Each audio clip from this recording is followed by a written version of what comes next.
یہ سعودی طرف جاتے ہیں، پہلے اپنے ملک میں دیکھو کہاں سے کہاں تک کا کتنے دیر کا فرق ہے۔ یہ جو فجر کے ٹائم سے نماز کے ٹائم سے اس مسئلے کو ملا رہے ہیں، یہ بھی ان کا من گھڑت استدلال ہے۔ رؤیت ہلال کا مسئلہ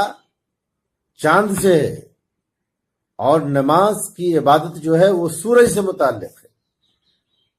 لیکن اس مسئلے کو اس مسئلے میں ملا رہے، دونوں الگ الگ مسئلہ ہے، اور اس اصول کو قائم پیش کر رہے ہیں تو پھر خود اس پہ قائم نہیں، یہ فکر دینا چاہ رہے ہیں کہ دیکھو کہیں صبح الگ ہوتی ہے، کہیں شام الگ ہوتی ہے۔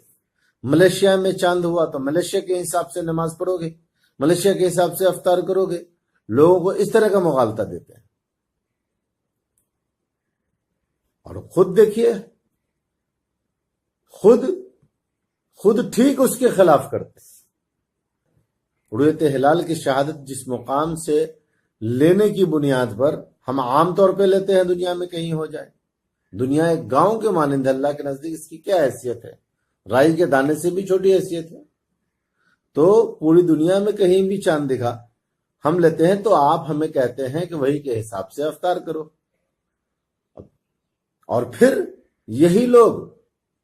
جب دلی میں چاند ہوتا ہے بہار والے مانتے ہیں اور ان سے یہ مطالبہ کرتے ہیں کہ میرے بھائی تو آپ نے دلی سے شہادت لی ہے تو آپ دلی کے حساب سے کیوں نہیں افطار کرتے؟ ہمیں تو کہتے ہو کہ سعودی کی گواہی لی ہے، ملیشیا کی گواہی لی ہے، تو جہاں کی گواہی لی ہے وہیں سے افطار کرو، تو خود ایسا کیوں نہیں کرتے کہ دلی سے اعلان ہوا، دلی میں چاند دکھا، بہار بنگال والوں نے مان لیا، تو بہار بنگال والے کو کہو کہ دلی کے حساب سے افطار کرے۔ زبردستی جو نماز کے ٹائم کا مسئلہ ہے، افطار کے ٹائم کا مسئلہ ہے، اس کو گھسیر رہے ہیں ہلال کے مسئلے۔ ہلال کا مسئلہ بالکل الگ ہے۔ قرآن میں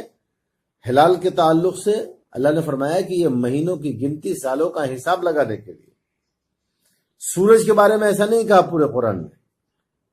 کہ سورج کے ذریعے سے سال معلوم ہوتا ہے۔ نظام شمسی، نظام قمری، دونوں بالکل الگ الگ چیز ہے۔